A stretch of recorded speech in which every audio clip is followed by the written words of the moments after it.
देश की आपराधिक न्याय प्रणाली में क्रांतिकारी बदलाव लाने वाली 3 नवीन आपराधिक संहिताओं के 1 जुलाई 2024 से लागू होने का 1 वर्ष पूर्ण होने के उपलक्ष्य में दंड के स्थान पर न्याय की अवधारणा को प्रदर्शित करते हुए जयपुर एग्जीबिशन एवं कन्वेंशन सेंटर JECC सीतापुरा में 13 से 18 अक्टूबर 2025 तक एक भव्य प्रदर्शनी का आयोजन किया जा रहा है। इस महत्वपूर्ण प्रदर्शनी का उद्घाटन 13 अक्टूबर 2025 को केंद्रीय गृह एवं सहकारिता मंत्री अमित शाह के कर कमलों द्वारा किया जाएगा। इस अवसर पर मुख्यमंत्री राजस्थान सरकार भजनलाल शर्मा और कार्यवाहक मुख्य न्यायाधिपति राजस्थान उच्च न्यायालय संजीव प्रकाश शर्मा सहित कई गणमान्य अतिथि उपस्थित रहेंगे। प्रदर्शनी के शुभारंभ से पूर्व आज पुलिस मुख्यालय में कर्टन रेंजर कार्यक्रम आयोजित किया गया और इस अवसर पर प्रदर्शनी की रूपरेखा, उद्देश्य, मुख्य आकर्षण और जन सहभागिता योजना की जानकारी दी गई।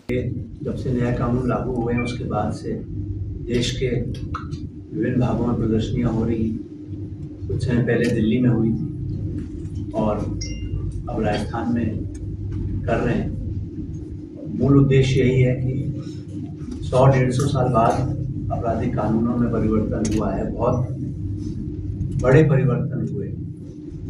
दंड से न्याय की तरफ हम लोग अग्रसर हुए हैं। जैसा प्रधानमंत्री जी ने कहा था, जनता द्वारा जनता के लिए की भावना से ये कानून है, तो हर वर्ग को कानूनों की अच्छी जानकारी मिले। आपने एक सैंपल देखा फिल्म में, किस तरह से वहाँ डेमो होंगे।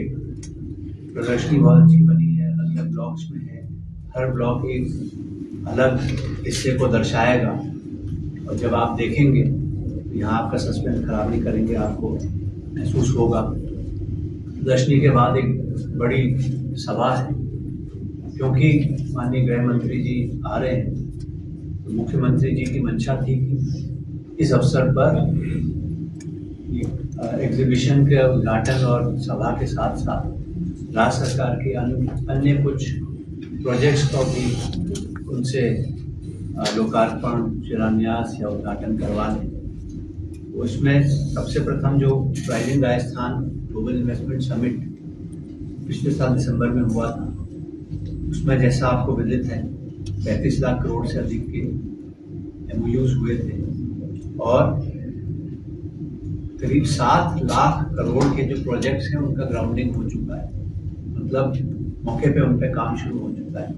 एक साल भी पूरा नहीं हुआ, 20% MOUs का ग्राउंडिंग हो चुकी है, जो कि अभी तक जितने भी इन्वेस्टमेंट समिट्स पूरे देश में हुए हैं उसके हिसाब से बहुत अच्छा रिकॉर्ड है। तो इस कार्यक्रम में प्रस्तावित है कि 4 लाख करोड़ के MOUs की ग्राउंडिंग एक तरह से गृह मंत्री जी और मुख्यमंत्री जी के कर कमलों से उनकी ग्राउंड ब्रेकिंग एक डिजिटल रूप में कराई जाए। इसी तरह जो राज्य सरकार के विभिन्न योजनाएं हैं विभिन्न विभागों की, उनमें करीब 8,000 करोड़ रुपए की परियोजनाओं का लोकार्पण एवं शिलान्यास का कार्यक्रम प्रस्तावित है।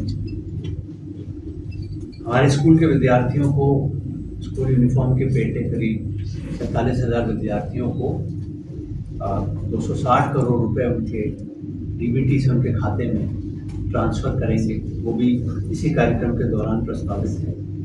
जो हमारे दुग्ध उत्पादक हैं उनके दूध सब्सिडी के पेटे 364 करोड़ राशि DBT के माध्यम से उनके खातों में जाएगी और 150 यूनिट मुफ्त बिजली की जो सरकार की बजट घोषणा, उसके भी रजिस्ट्रेशन का प्रारंभ किया जाना प्रस्तावित है इसी कार्यक्रम में।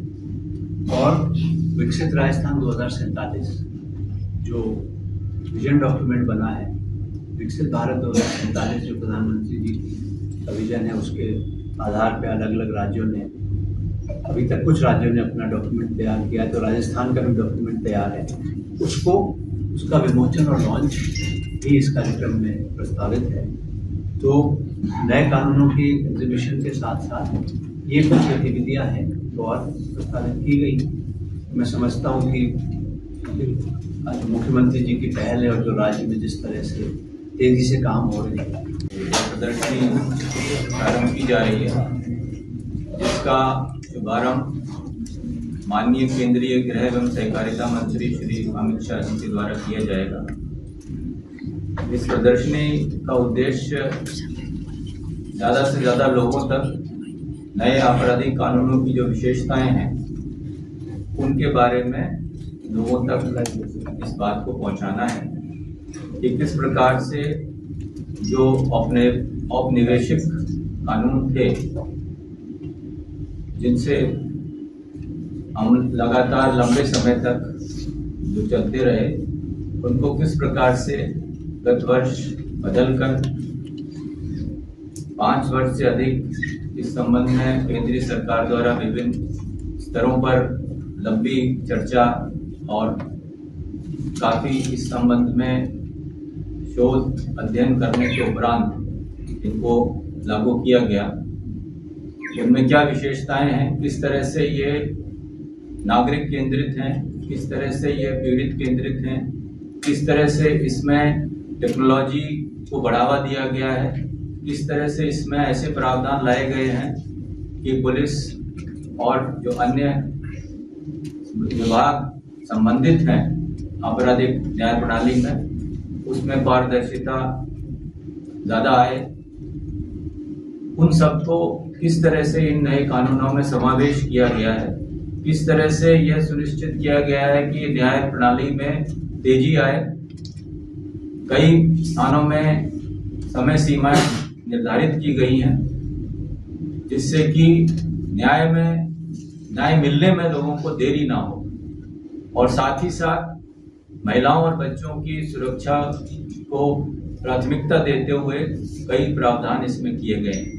तो इन सब के बारे में एक प्रदर्शनी के माध्यम से लोगों को ये बात समझाने का ये एक प्रयास है और जिसमें प्रतिदिन हम न केवल आपराधिक न्याय प्रणाली से जुड़े हुए विभागों को आमंत्रित करेंगे बल्कि इसके साथ साथ जनता के लोग, छात्र छात्राएं और नागरिकगण भी इसमें आमंत्रित हैं ताकि वे जान सकें कि किस प्रकार से सरकार द्वारा उनकी सुविधा के लिए न्याय को और गति प्रदान करने के लिए क्या क्या नए इसमें प्रावधान लाए गए हैं, उनकी जानकारी जन जन तक पहुंच सके।